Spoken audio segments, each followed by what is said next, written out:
Hello friends, welcome back to Joe Study Club YouTube channel. If you are watching our channel for the first time, please subscribe for more videos and updates. Press the bell icon. So మనం English grammar గురించి నేర్చుకుంటున్నాం కదా. Previous క్లాస్లో ఏం నేర్చుకున్నాము? జెరెండ్ గురించి నేర్చుకున్నాం. జెరెండ్ అంటే ఏంటి అని మనం వర్బ్ పార్ట్ చెప్పుకుంటున్నాము. వర్బ్ పార్ట్లో ఫోర్త్ పార్ట్ వచ్చేసి జెరెండ్, దాని గురించి నేర్చుకుంటున్నాము. ప్రజెంట్ పార్టిసిపుల్ నేర్చుకున్నాము. నెక్స్ట్ పర్ఫెక్ట్ పార్టిసిపుల్ నేర్చుకున్నాం, పాస్ట్ పార్టిసిపుల్ నేర్చుకున్నాం. జెరెండ్ అంటే ఏంటో ఎస్టర్డే క్లాస్లో చూసాం. సో లెట్స్ సీ ఇంకొంచెం డీప్గా ఈరోజు జెరెండ్ చూసి and then will enter in the class of infinitive. Okay let's start our class. So ఇక్కడ స్టాప్ చేశాను కదా. ఏమని చెప్పాను? జెరెండ్ అంటే మీకు ఏమని చెప్పాను? What I told you, gerund is a when we add ing to a verb or when we are changing a verb into noun, that is called gerund. ఇదే కదా చెప్పుకున్నాము. అంటే ఒక వర్బ్ని నౌన్ లాగా ట్రాన్స్ఫర్ చేయడాన్ని, దాన్ని నౌన్ లాగా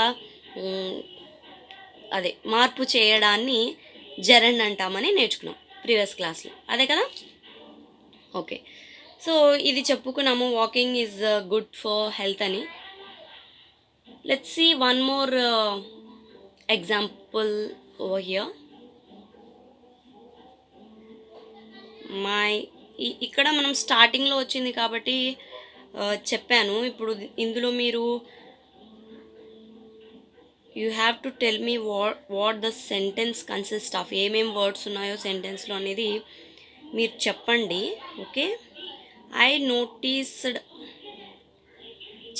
my father noticed my come late. So ఇక్కడ ఎర్రర్ ఉంది. My father noticed my come late. So actually ఏమనుకుంటామమ్మా మనం?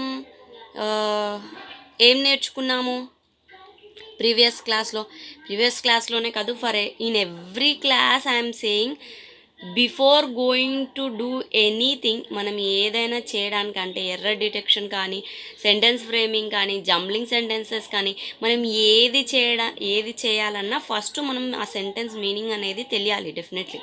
Without that we can't do anything అనమాట. సో ఇక్కడ వచ్చేసి ఈ సెంటెన్స్ మీనింగ్ చూడండి. First my father noticed my come late. My father, మా నాన్న, నోటీస్డ్ అంటే పాయింట్అవుట్ చేయడం, అంటే చూశారు, గుర్తించారు. మై కమ్ లేట్, నేను లేట్ రావడాన్ని మా నాన్న గుర్తించారు. This is the sentence. So మామూలుగా మనం మీనింగ్ చూసినప్పుడు మనకి ఎర్రర్ ఏం కనిపించదు. But when it comes to notice each and every word in a sentence, అప్పుడు మనకు ఎర్రర్ అర్థమవుతుంది. సో ఈ సెంటెన్స్లో మై అనేది ఏంటి, ఫాదర్ అనేది ఏంటి, నోటీస్డ్ అనేది ఏంటి, మై 2 times వచ్చింది, కమ్ అనేది ఏంటి, లేట్ అనేది ఏంటి, నాకు కామెంట్ చేయండి in the comment section. Okay, don't forget that. Come గురించి నేనే చెప్పేస్తానండి, మరి టూ ప్రెషర్ వద్దు మీ మీద, నేనే చెప్తాను. Because as you are my students I have to help you know, that's why. So come అనేది వర్బ్. ఈ స్టూడెంట్స్ లేదేం లేదండి. ఇక నేను రివీల్ చేయాలంటే answer I have to say what it is అనమాట. లేదంటే దాని ఆన్సర్ చెప్పడం కుదరదు. నేను జెరెండ్ చెప్పాలి కదా, సో వర్బ్ని పట్టుకోవాలి కదా, that's why I'm revealing. Come అనేది verb. Okay, and the rest ఏంటి అనేది మీరు నాకు కామెంట్ సెక్షన్లో కామెంట్ చేయండి. Okay, don't forget that. And one more thing, మీకు ఏమైనా ఫింగర్కి ప్రాబ్లం ఉందా? జస్ట్ డౌట్ అంతే, ఏం ఉండకూడదని అనుకుంటున్నాను. వ్యూస్ అయితే ఉన్నాయి, but no one are liking my class యార్. ఏంటి, లైక్ చేయండి, ఎందుకంటే I'm doing class for your sake. మీరు చూస్తున్నారు అంటే మీకు యూజ్ అవుతుందని మీరు చూస్తున్నారు. మీలాగే యూజ్ అయ్యి కానీ చూడలేకపోయే వాళ్ళు చాలామంది ఉంటారు కదా. సో మీరు కానీ ఎక్కువ లైక్స్ చేస్తే, ఇఫ్ యూ లైక్ మోర్, అది వీడియో కొంచెం యూట్యూబ్ ఛానల్ వాళ్ళు ఏం చేస్తారంటే ఆబ్వియస్లీ దాన్ని రిపీటెడ్గా నోటిఫికేషన్స్లో కనిపించడం కానీ ఎవరైనా సెర్చ్ చేసినప్పుడు ఇమీడియట్గా మన క్లాస్ చూపించడం కానీ చేస్తారు. So that many aspirants are there, చాలామంది ఆస్పిరెంట్స్ ఉన్నారమ్మా మీలాగే. లైక్ కోచింగ్కి వెళ్ళలేక, అంత మనీ ఎఫోర్డ్ చేయలేక ఉన్నారు. అలాంటి వాళ్ళ కోసమైనా మీరు చేయాలి. Because we're doing for your purpose and మీ వంతు మీరు కూడా చేయండి. మా వంతు మేము చేస్తున్నాము, మీ అందరికీ ఫ్రీ క్లాసెస్ ఇస్తున్నాం కదా. So you to have to do some support to us. What are we guessing from you, what are we getting from you? Nothing కదా. జస్ట్ ఒక లైక్ కొట్టండి. ఓకే, ఒక లైక్ ఇంత క్లాస్ అవసరమా మేడం అనుకుంటున్నారా? అవసరమే for other students. Okay, not for me. నాకేం రాదు ఇక్కడ. Okay, let's come to the point. అది సోది పక్కన పెట్టేసేయండి. My father notice my come late. So ఇందులో మై ఏంటి, ఫాదర్ ఏంటి, నోటీస్డ్ ఏంటి, లేట్ ఏంటి, ఇవేంటి అనేది నాకు కామెంట్ సెక్షన్లో కామెంట్ చేయండి definitely. Okay, come is a verb. అది జెరెండ్ ఫామ్లో మనం ఏం చెప్పుకున్నాం, కానీ కమ్ అనేది వర్బ్ అంటే ఎట్లా చెప్తున్నాం? It's a work. కమింగ్ అనేది వర్క్ కదా, రావడం అనేది వర్కే కదా. సో ఫిజికల్ మూమెంట్ జరుగుతుంది కాబట్టి it's a work. So my come late, my father notice my come late. ఇక్కడ ఏంటి ప్రాబ్లం? మనం ఇక్కడ జెరెండ్ గురించి మాట్లాడుతున్నాం. సో జెరెండ్ అంటే ఏమన్నాము మనం? వర్బ్కి ఏం యాడ్ చేయాలి? ఐఎన్జి యాడ్ చేయాలి. వర్బ్కి ఐఎన్జి యాడ్ చేస్తే దట్ ఈక్వల్ టు జెరెండ్. ఇదే కదా నేర్చుకున్నాము, ఇదే కదా చెప్పుకుంటూ వస్తున్నాను. సో ఇది జెరెండ్ యాజ్ వెల్ యాజ్ అది నౌన్ కూడా అయిపోతుంది. ఓకే, సో వర్బ్కి ఇంగ్ చేసినప్పుడు అది నౌన్ అయిపోతుంది యాజ్ వెల్ యాజ్ జెరెండ్ కూడా అయిపోతుంది. అంటే మనం ఇక్కడ ఉందన్నమాట error. This is wrong. My coming late, my father noticed my coming late. ఓకేనా, అర్థమైందా ఇప్పుడు? ఓకే, దిస్ ఈజ్ ఇదన్నమాట. ఇంకోటి చూద్దాము. బిఫోర్ taken tea he went.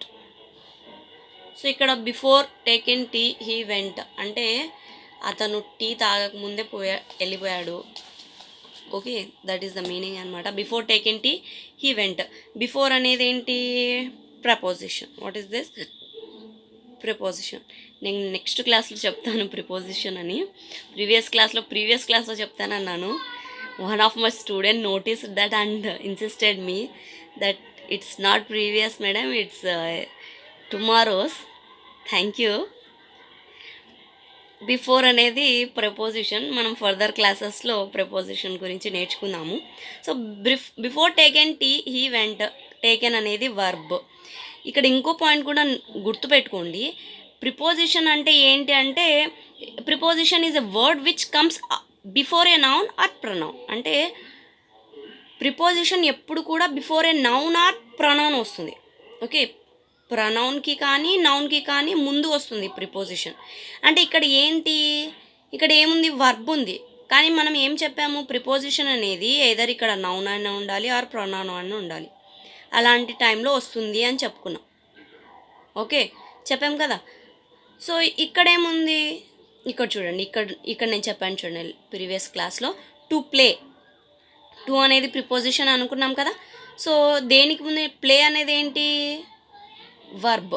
Okay, మనం దీన్ని ప్లేయింగ్ చేసాం కదా. ఓకే, సారీ, ఇట్లా నౌన్కి ముందు వచ్చేస్తుంది అనమాట. సారీ, ప్లేయింగ్ అనేది ఇట్లా నౌన్కి ముందు ప్రిపోజిషన్ ఉంటుంది. డెఫినెట్లీ ఇది గుర్తుపెట్టుకోండి. అంటే అప్పుడు ఏమవుతుంది? ఇక్కడ ప్రిపోజిషన్ ఉంది. ఇది టేకన్ అనేది నౌన్ కాదు, ప్రొనౌన్ కాదు, వర్బ్ ఇది. సో దీన్ని నౌన్లోకి కన్వర్ట్ చేయాలి. అంటే ఏం చేయాలి? టేకింగ్. అంతే. Before taking tea he went. అతను టీ తాగకుండా వెళ్ళిపోయాడు.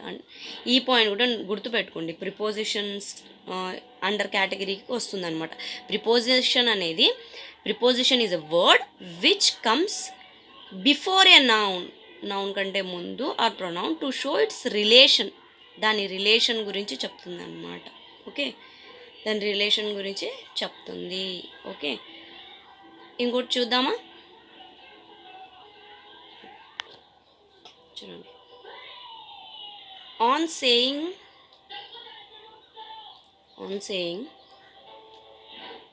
Nehruji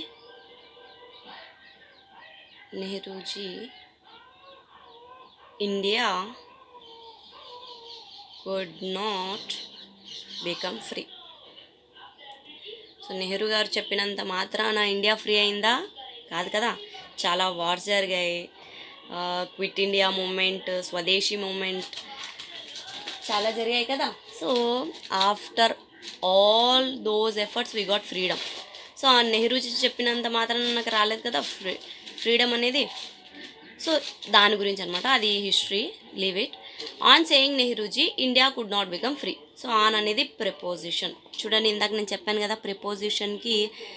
ప్రిపోజిషన్ వచ్చిందంటే ఇమ్మీడియట్గా ఏమొస్తుందని చెప్పాను, నౌన్. ఇక్కడ ఓన్లీ సే అని ఉందంటే అదేమవుతుంది, ఓన్లీ సే ఉంటే it is called as verb అవుతుంది. కానీ దానికి ఇంగ్ యాడ్ చేస్తాం, ఆన్ సేయింగ్ ఇంగ్ యాడ్ చేస్తాం, it means it's a noun now. So దీన్నే మనం ఏమంటామంటే జెరండ్ అంటాం. ఓకే, జెరండ్ అంటాం. సో ప్రిపోజిషన్ వస్తే దాని పక్కన వర్బ్కి వెంటనే ఇంగ్ ఉండాలి కంపల్సరీ. అంటే వర్బ్కి ఇన్ కేస్ వర్బ్ ఉందంటే ఇంగ్ ఉండాలి. వర్బ్ లేకుండా డైరెక్ట్ నౌన్ ఉంటే లీవ్ ఇట్, ఇట్స్ ఓకే. కానీ వర్బ్ ఉండి ఇంగ్ లేదంటే డెఫినెట్లీ మనం ఇంగ్ యాడ్ చేయాలి ప్రిపోజిషన్ వస్తే. సెంటెన్స్ ఎర్రర్లో ఇట్లాంటివి ఉన్నప్పుడు you have to point out this. నేనేం చెప్పాను అనేది పాయింట్ చేయండి. కొంచెం నేను స్ట్రెస్ చేసే పాయింట్స్ని గుర్తు పెట్టుకోండి డెఫినెట్లీ బాగా. ఓకే, ఇది ఇంపార్టెంట్ అనమాట. ఆన్ ప్రిపోజిషన్ వచ్చిందంటే డెఫినెట్లీ దాని పక్కన వర్బ్కి మనం ఇంగ్ పెట్టాలి. వర్బ్ ఉంటే, ఆల్రెడీ నౌన్ ఉంటే లెట్ ఇట్, అది కరెక్టే అయిపోతుంది. Okay, so this is all about gerund. ఇది జెరండ్ గురించి అర్థమైపోయింది కదా మీకు. జెరండ్ అంటే వర్బ్ని నౌన్లా చేంజ్ చేస్తే అది జెరండ్ అవుతుంది. అంటే వర్బ్ని నౌన్లాగా ఎలా చేంజ్ చేస్తాం, అక్కడ ఆల్రెడీ వర్బ్ ఉంటుంది, దానికి ఇంగ్ యాడ్ చేసేస్తే అది ఆటోమేటిక్గా నౌన్ అయిపోతుంది. Okay, now let's see what is infinitive గురించి చూద్దాం. It means to and first form of the verb. It means infinitive అంటే ఇది first form of the verb. దాంతో పాటే టు ఉంటుంది. To plus first form of verb is called infinitive. అంతే, simple. ఏంటి infinitive? To ఉండాలి compulsory, first form of verb ఉండాలి. ఒక సెంటెన్స్లో కానీ first form of verb plus to plus first form of verb మనకు కనిపించిందంటే అది ఇన్ఫినిటివ్, అంతే. ఓకే, ఇది పర్పస్ని కనెక్ట్ చేస్తుంది. అంటే ఈ ఇన్ఫినిటివ్ అనేది ఆ సెంటెన్స్లో ఉండే పర్పస్ని కనెక్ట్ చేస్తుంది అనమాట. So let's see the example. I went to Hyderabad. Madam, ఎప్పుడు చూసినా మీరు హైదరాబాద్కి వెళ్తారా అంటే మనకు దగ్గరలో అదే ఉంది కాబట్టి దానికే వెళ్తాం అనమాట. I want to see the Charminar. Okay, I went to Hyderabad, I want to see the Charminar. So ఈ 2 సెంటెన్సెస్. సో నేను హైదరాబాద్కి వెళ్ళాను, I want to see Charminar. నేను హైదరాబాద్కి వెళ్ళాను, చార్మినార్ని చూడాలనుకుంటున్నాను, ఇది సెంటెన్స్. సో నేను హైదరాబాద్కి వెళ్ళాను, ఏ పర్పస్ మీద వెళ్ళాను, చార్మినార్ చూడడానికి వెళ్ళాను. సో ఈ పర్పస్ని కనెక్ట్ చేసేయాలంటే 2 సెంటెన్స్లలో ఉంది కదా, దీన్ని కనెక్ట్ ఈ 2 సెంటెన్స్ని ఒకటే సెంటెన్స్ అది పర్పస్ కిందికి తెచ్చేస్తే అది ఇన్ఫినిటివ్. సో ఏ పర్పస్ మీద వెళ్ళాను నేను Hyderabad? To see Charminar. So చూడండి, దీన్ని ఇన్ఫినిటివ్లోకి చేంజ్ చేసేస్తాం. I went to Hyderabad to see the Charminar. ఇదమ్మా, చూడండి ఇక్కడ వచ్చింది to see, to plus see అనేది వర్బ్ ఫస్ట్ ఫామే కదా, సీ సా సీన్ కదా, కరెక్టేనా? అర్థమైపోయిందా? ఇదే ఇన్ఫినిటివ్, అంతే, as simple as that. I went to Hyderabad to see the Charminar. నేను ఇక్కడ పర్పస్ని యాడ్ చేసేసాను కదా, నేను ఎందుకు వెళ్ళాను చార్మినార్కి? హైదరాబాద్కి చార్మినార్ని చూడడానికి వెళ్ళాను, అంతే, simple. This is called infinitive. చాలా ఈజీ, గుర్తుపెట్టుకుంటే చాలా ఈజీ. ఓకే, నెక్స్ట్ ఇంకో ఎగ్జాంపుల్ చూడండి, ఇంకా బాగా అర్థమవుతుంది. Give him pen, he will write on paper. Give him pen, he will write on paper. అతనికి పెన్ ఇవ్వండి, అతను పేపర్ మీద రాస్తాడు. సో దీన్ని ఒక సెంటెన్స్లో చేయాలి, అది ఇన్ఫినిటివ్లో చేయాలి. ఎలా చేస్తారు? సో పర్పస్లోకి గివ్ హిమ్ పెన్, ఎందుకు ఇవ్వాలి pen? Give him a pen, ఒక పెన్ ఇవ్వాలి. ఎందుకు ఇవ్వాలి? ఎందుకు? ఏ పర్పస్ మీద? టు రైట్, అంతే. Give him a pen to write on paper. ఎందుకు ఇస్తున్నాము పెన్నుని? To write. 2 plus verb first form is equal to infinitive. Sorry. Okay, that's it. ఈజీనా? ఈజీనా? చాలా ఈజీ కదా. ఓకే, ఇప్పుడు నేను మీకు ఎక్సర్సైజ్ ఇస్తాను, చేయండి. Error detection. They went to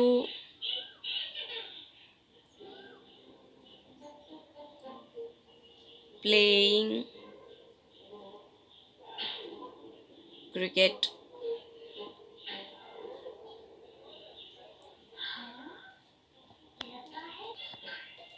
They went to playing cricket. ఇది ఎర్రర్ డిటెక్షన్ చేయండి ఇన్ఫినిటివ్లో. జెరెండ్ కాదు, జెరెండ్ అంటే కరెక్ట్ అయిపోతుంది. ఇన్ఫినిటివ్లో దీంట్లో ఎర్రర్ కనుక్కొని నాకు కామెంట్ సెక్షన్లో కామెంట్ చేయండి. Okay, got it. This is all about జెరెండ్ and infinitive. Hope you guys understood my class. నేను ఈరోజు నుంచి కొంచెం వొకాబ్ స్టార్ట్ చేద్దాం అనుకుంటున్నాను, ఎందుకంటే గ్రామర్తో పాటు మనకు వొకాబులరీ అనేది మేజర్ రోల్ ప్లే చేస్తుంది మనకి ఎగ్జామ్లో. So I would like to give daily 2 words along with their meanings ఇస్తాను. ఆ 2 వర్డ్స్ నేర్చుకోండి. నాకు వాటి ఆపోజిట్స్ మీరు కామెంట్ చేయండి. Okay, these are the 2 words. Okay, these are the 2 words of our vocabulary part 1. Abandon అంటే to leave someone or something, అంటే ఏదైనా వదిలిపెట్టడం, విడిచిపెట్టడం, ఎవరినైనా విడిచిపెట్టడం ఆర్ దేన్నైనా వదిలిపెట్టడం, సడన్గా స్టాప్ చేయడం. ఓకే, దాన్ని అబాండన్ అంటారు. సో మీకు ఇంకా ఎగ్జాంపుల్లో చెప్పాలంటే the baby was abandoned by it's mother. So baby was abandoned by it's mother అంటున్నాను కదా. బేబీ అనేది మనకు, అది బేబీ అనేది వెదర్ హీ కావచ్చు, షీ కావచ్చు. మనకు బేబీ అని ఉంది, కానీ అది బేబీ బాయా, బేబీ గర్లా అనేది పర్టికులర్గా డినోట్ చేయలేదు. సో మనం ఏం చెప్తున్నాము? సో అట్లాంటప్పుడు ఏం చేయాలంటే, ప్రాపర్ డినోట్ చేయలేనప్పుడు ఇట్స్ యూజ్ చేస్తాం. Okay, the baby was abandoned by it's mother అంటే ఆ పాప వాళ్ళమ్మ వదిలిపెట్టి వెళ్ళింది. అర్థమైందా? ఇప్పుడు అబాండన్ అంటే to leave someone or something. Okay, అది అబాండన్. ఇంకో ఎగ్జాంపుల్ చెప్తాను. వి abandoned our holiday because of this coronavirus. We abandoned our holiday because of this coronavirus. అంటే మేము ఒక హాలిడే ప్లాన్ చేసుకున్నాము, కానీ ఆ హాలిడే ప్లాన్ని మేము వదిలిపెట్టేసాము, ఎందుకంటే ఈ కరోనా వైరస్ ఉంది కాబట్టి. Abandoned. Okay, so actually abandon is a verb అనమాట. ఇది ఒక verb. Okay, to leave someone or something అంటే ఒక యాక్షన్, వర్క్ జరుగుతుంది కదా. So that's why it's a verb. దీనికి మీరు ఆపోజిట్ నాకు కామెంట్ సెక్షన్లో కామెంట్ చేయండి. అబ్రప్ట్ అంటే సడన్గా అనమాట. నాట్ పొలైట్ అంటే పొలైట్ వేలో కాకుండా, అంటే అశాంతి అంటారు కదా, అంటే కొంచెం అగ్రెషన్ అనమాట, కొంచెం కోపంగా అన్నట్లు. నాట్ పొలైట్ అంటే కొంచెం కోపంగా అన్నట్టు. ఓకే. సో సడన్ అంటే సడన్ అంటే అన్ అబ్రప్ట్ నాక్ అట్ ద డోర్. ఎవరైనా మీ డోర్కి వచ్చి సడన్గా టప్ టప్ టప్ టప్ అని కొట్టేశారనుకోండి, సడన్, అది అబ్రప్ట్ అనమాట. Abrupt and abrupt knock at the door. ఎవరో వచ్చి సడన్గా టాప్ టాప్ అని కొట్టేస్తున్నారు, సడన్గా abrupt, that is abrupt. Okay. Not polite అని వచ్చేసి an abrupt answer to his question abruptly, అంటే answer to his question, and abrupt answer to his question. ఎవరైనా మిమ్మల్ని ఏదైనా క్వశ్చన్ చేశారనుకోండి, ఫర్ సపోజ్ నేను అడిగాను అనుకోండి, నేను అడుగుతూ ఉన్నాను మిమ్మల్ని, లైక్ చేయండి. నేను చెప్తూ ఉంటే మీకు బోర్ వచ్చి, పోండి మేడం మీరు ఎన్నిసార్లు చెప్తారు, నేను చేయను పోండి అంటారు కదా, ఇది నాట్ పొలైట్ వే కదా, not polite way. That is abrupt answer అనమాట. నా క్వశ్చన్కి మీ అబ్రప్ట్ ఆన్సర్, మీరు ఎన్నిసార్లు చెప్పినా మేము లైక్ కొట్టాము, ఇది మీ abrupt answer. What I'm getting now days from you. But అలా ఉండరని అనుకుంటున్నాను. All you are good students అనుకుంటున్నారు. So do like. Okay. This is all about the class today. ఈ వీటి నాకు ఆపోజిట్స్ నాకు కామెంట్ సెక్షన్లో కామెంట్ చేయండి. Okay. Hope you like the class. like it, comment it, and share to your friends. Thank you.